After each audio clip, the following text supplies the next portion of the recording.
Hello, vous êtes sur Bike FM 106.1 dans l'émission Pixel, j'espère que vous allez bien. Et aujourd'hui, je ne suis pas tout seul, je suis avec Timothée. Bonjour. Comment vas-tu ? Très bien, et toi ? Eh ben écoute, ça va super bien, à part qu'il fait un petit peu froid en ce moment. Mais on fait avec les cailles graves quand même. Ouais, c'est ça, c'est un peu con. Hein, je vais pas vous mentir, mais aujourd'hui, malgré le froid, je vais vous présenter pas mal de sujets et beaucoup de nouveautés. Alors pour commencer, on va parler de l'HTC Vive. Donc je savais que ça allait te faire plaisir. Ouais. Et qui est en précommande le 29 février prochain. Donc quelques jours après l'ouverture des précommandes de l'Oculus VR, l'HTC, qui veut très certainement profiter de l'engouement autour des casques à réalité virtuelle, a annoncé que l'ouverture des précommandes pour le HTC Vive sera pour le 29 février. L'annonce a été faite par Cher Wang, PDG du groupe, dans une interview pour The Telegraph. Présenté l'année dernière, le HTC Vive est développé en collaboration avec Valve. Jusque-là, la communication autour de ce casque à réalité virtuelle était plutôt flou. Il aura fallu de nombreuses rumeurs et quelques critiques pour le constructeur taïwanais puisse enfin donner une fourchette pour sa sortie. Sauf retard, le HTC Vive devrait être commercialisé en avril prochain. Pour ce qui est du prix, il est fort probable qu'il faille attendre encore fin février. Voilà. Avec donc, la précommande, donc on pourra voir. Voilà. Donc écoute, voilà, 29 février prochain. La date. Enfin. Enfin. On avait beaucoup parlé hein, quand même cette temps-ci d'HTC Vive. En même temps, c'est un peu les meilleurs sur le marché, hein, on va dire voilà, ça. C'est sûr. Au niveau de la réalité virtuelle, pour l'instant, c'est les meilleurs. Et puis, eh bien, je pense que du coup, en avril prochain, peut-être qu'on en parlera. Et peut-être que tu l'achèteras. On verra le prix avant quand même. Hein. Ouais, faut voir quand même le prix. On verra. Eh bien, écoute, je te propose de se laisser sur une petite pause musicale. Ah ouais. Avec For a Bitter Day de Avicii. À tout de suite. À tout de suite.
Vous êtes toujours dans l'émission Pixel, je suis toujours avec Timothée et on va parler de quelque chose qui fera pas plaisir à beaucoup de monde, une lycéenne française de 16 ans a mis au point un système électronique qui pourrait bien donner un bon coup de pouce à la lutte contre l'absentéisme scolaire. Apple s'est montré très intéressé par le projet. New School prend la forme de capsules électroniques qui seraient distribuées aux élèves. Chaque élève disposera d'une capsule qui lui est propre et il sera noté présent sur le cahier de texte électronique du professeur dès qu'il aura franchi la porte de la classe, sans que ce dernier n'ait à faire l'appel sur le papier, à une application spécifique. La liste des absents pourra être transmise directement à la vie scolaire de l'établissement grâce au réseau et un message sera envoyé automatiquement aux parents des élèves absents. Selon sa créatrice de ces speeches, New School permettrait à un professeur de gagner beaucoup de temps. Considérant qu'un appel classique dure 2 minutes, c'est en moyenne 28 heures qui seraient économisées pour une année scolaire. La jeune femme a déjà rencontré des représentants d'Apple à Londres et l'Académie de Versailles a déjà mis au point le système en place dans 3 classes depuis le début de l'année.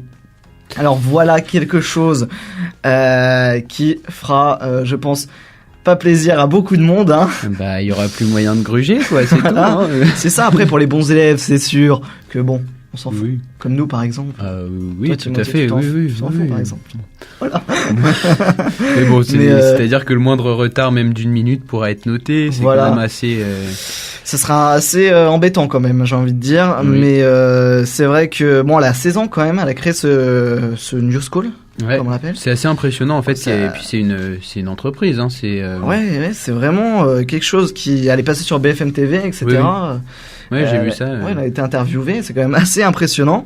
Et je pense que si ça se met en place, d'ici peut-être, là c'est déjà dans 3 classes, mais peut-être en cours de début. Ça va peut-être pas s'adapter à tout le pays parce que. Ce sera quand même, je pense que ça aura quand même un prix assez conséquent, je pense. Oui, mais puis après, c'est surtout que je pense que tous les lycées seront pas forcément d'accord avec cette méthode et on verra après. C'est sûr. Eh bien, écoute, on reste dans la technologie avec Mark Zuckerberg depuis 2016, je l'ai mal prononcé, c'est pas grave. Je vais l'appeler Mark, voilà. A pour projet de créer son propre assistant personnel inspiré de Jarvis d'Iron Man. Habitué à se lancer des défis personnels chaque année, Mark Zuckerberg, qui est devenu papa, a décidé pour 2016 de développer un serviteur numérique personnel pour son domicile, à l'instar du Jarvis d'Iron Man. Grâce à cette technologie, Mark compte bien se simplifier la vie de père de famille et précise que son assistant pourra lui permettre de toujours garder un œil sur sa fille Max lorsqu'il travaillera dans une autre pièce. Il n'a pas dû entendre parler du babyphone. Pour parvenir à son but, le créateur de Facebook explique son cheminement. D'abord, j'explorerai la technologie déjà disponible. Ensuite, je la familiariserai avec ma voix pour tout contrôler à la maison. Je lui apprendrai à laisser entrer mes amis par reconnaissance faciale lorsqu'ils sonneront à ma porte. Côté travail, cela permettra des visualisations en réalité virtuelle qui m'aideront à construire de meilleurs services et à diriger mes organisations avec davantage d'efficacité. En attendant de voir l'évolution de ce projet, Mark a également indiqué qu'il se fixait pour objectif physique de courir 587 km dans l'année. Alors c'est quelque chose de... Ça m'étonne pas de lui en fait. Quand j'ai vu ça... S'il crée ça, ce serait bien qu'il court ces 587 km parce que sinon, si tu fais plus rien, clairement... C'est vrai que là, en même temps... Mais c'est vrai que ce projet est assez fou... de lui... oui. Moi je trouve ça quand même un peu inquiétant parce que... Si on laisse les machines tout faire à notre place, elle est où notre utilité en tant qu'être humain en fait? C'est vrai. Ça pose des questions philosophiques. C'est vrai qu'on pourra peut-être débattre. Ah oui, pourquoi pas. Au cours de cette émission, pourquoi pas. Et puis, écoute, une autre pause musicale s'impose, je pense, avec Panic at the Disco de Victorious. Et c'est Mark Zuckerberg. Merci de l'information. À tout de suite.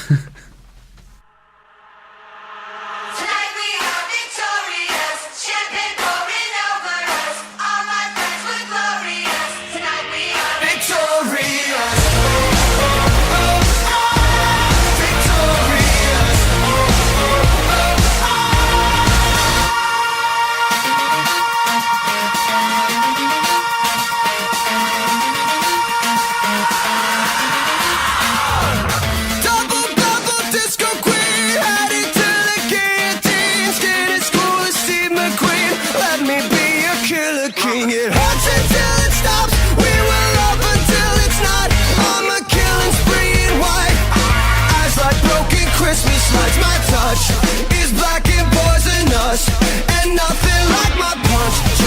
Kiss, I know you need it, do you feel it? Drink the water, drink the wine.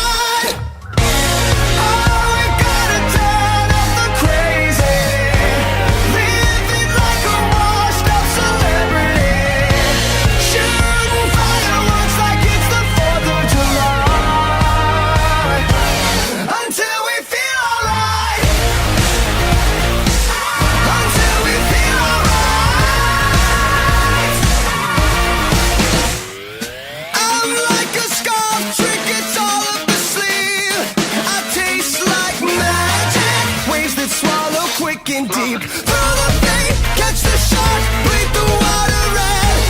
50 words for murder, and I'm every one of them. My touch is black and poisonous, and nothing like my punch. Drunk kiss, I know you need it. Do you feel it? Drink the water, drink the wine.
Vous êtes toujours dans l'émission Pixel et on va parler de dinosaures.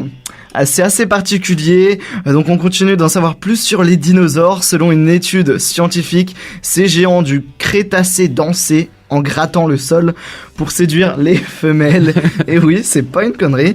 Beaucoup d'animaux de nos jours se font la cour en dansant, notamment les oiseaux. Cette technique de séduction ne date pas d'hier. En effet, des chercheurs ont découvert des marques dans le sol qui prouveraient que déjà au temps des dinosaures, les mâles séduisaient les femelles avec des danses. Une équipe de chercheurs menée par le paléontologue Martin Lockley a découvert de grandes éraflures comme des marques de labourage laissées dans des roches datant de la période du Crétacé, donc 145 à 66 millions d'années. Ces trous ont été reparés dans 4 zones différentes dans l'état du Colorado aux États-Unis, un endroit du globe où ont vécu de grands dinosaures tels que le tyrannosaure et des ancêtres des oiseaux. Les scientifiques affirment que ces marques sont celles d'un dinosaure mâle grattant dans le sol pour impressionner la femelle. On connaît l'anatomie des dinosaures, mais on en sait finalement très peu sur leur comportement. Cette découverte permet aux scientifiques d'en savoir un peu plus, notamment concernant leur rituel amoureux. Alors bon, c'est assez particulier, mais bon, c'est une petite information comme ça sur leur comportement qu'on apprend. Hein. On apprend des choses. On gratte le sol. Voilà. Pourquoi pas. En boîte de nuit, maintenant, on va créer une danse où on grattera le sol. Et bah voilà, c'est la nouvelle. Ça pourrait fonctionner. C'est la nouvelle danse 2016. Ouais. Voilà. Après Gangnam Style en 2012. La nouvelle danse Style. Voilà. C'est exactement ça. Et en parlant de grattage de sol. Mise au point d'une chaussure qui s'attache toute seule. On gratte avec les pieds, tu as compris. Back to the Future a inspiré une entreprise qui a française, je voulais quand même le dire, qui a conçu des baskets connectées capables de s'attacher automatiquement en vue d'une mise sur le marché d'ici la fin de l'année. La Smart Shoe 01 de Digistol a l'aspect d'une grosse basket et en réalité pas de lacet, mais une large languette qui se révèle ou s'abaisse automatiquement afin de serrer ou de desserrer la chaussure. Elle se contrôle depuis un téléphone ou même par commande vocale, précise Karim Oumnia, patron fondateur du Digistol, basé à Nancy, qui présente sa chaussure Smart Shoe 01 au salon de l'électronique grand public, donc CES de Las Vegas, avec sa société partenaire. Elle intègre aussi toute une série d'autres fonctionnalités. Je vais pas y arriver aujourd'hui. La chaussure chauffe, calcule les distances et les calories, mesure l'amorti, donne la posture. La batterie promet plusieurs jours d'autonomie et se recharge sans fil en posant la chaussure sur une petite base dédiée. Le prix annoncé est de 450 €. C'est quand même assez énorme. Donc la société expose aussi au CES des modèles d'allure plus conventionnels comme des 10 sneakers et des escarpins fabriqués en France, connectés et chauffants. Et elle vend déjà dans une trentaine de pays ces semelles également connectées et chauffantes. Voilà. Alors moi quand j'ai vu ça, en plus l'allure on l'a en photo, elle est quand même assez classe, j'ai envie de dire. Ah ouais, ça va. Et t'en penses quoi toi? Bah franchement, c'est des chaussures du futur, hein, on va pas se mentir, mais je pense que c'est pour les manchots. Enfin, il n'y a pas d'autre. Écoute, c'est vrai qu'en y réfléchissant bien, oui, c'est vrai. Mais moi, ça me déplairait pas de me promener comme ça dans la rue. Oui, c'est sûr, avec des chaussures qui chauffent. Bon. Voilà, qui calculent tes calories. Le truc, c'est plein de petites choses comme ça. Le truc, c'est que t'as pas trop envie de les porter, de peur de les abîmer. C'est ça. C'est vrai, parce que vu l'allure, elle est quand même assez belle. Moi, j'aimerais éviter de les abîmer quand même. Je te le dis tout de suite. Surtout. Et voilà, c'est sûr, 450 €, c'est quand même assez. Mais ça vaut le coup. Ça vaut le coup, c'est vrai. Et ben écoute, en parlant de manchots, on va passer à l'information insolite. On a de très bonnes transitions aujourd'hui. Un bébé manchot nommé Bowie en l'honneur du chanteur. Voici Bowie, le premier bébé du 2016 du zoo de Cincinnati, écrivent ses responsables sur Instagram à côté d'une photo du petit bec grand ouvert reposant dans les mains d'un de ses soigneurs. Bowie, un manchot pygmée appelé petit pingouin bleu en anglais, est né le 8 janvier, jour des 69 ans de David Bowie. Avec le décès du chanteur lundi, le nom du bébé pingouin a pris un sens supplémentaire. On soulignait sur le réseau social les responsables du zoo peu après la nouvelle de sa mort. Ses soigneurs ont même joué plusieurs morceaux de Bowie au poussin, dont le sexe ne sera pas encore confirmé avant plusieurs semaines, explique-t-il sur le compte Instagram Cincinnati Zoo, pour ceux qui veulent aller voir. Ok. Voilà, donc... Tu sais le bruit que ça fait, un zoo un manchot. Écoute, j'attends de voir ce que ça fait. Non, je sais pas trop, mais ça doit pas faire un bruit super, c'est quand même pas très cool. C'est vrai. Mais écoute, c'est quand même, ça rend hommage quand même au chanteur. C'est toujours ça. Oui, c'est sûr. Voilà. C'est sûr. Eh bien écoute, merci Timothée d'être venu pour l'émission. Bah de rien. C'est vraiment très gentil. Et puis eh bien je vous souhaite une bonne après-midi sur Back FM avec David Bowie, excusez-moi, de Let's Dance à jeudi prochain. Bon après-midi.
Look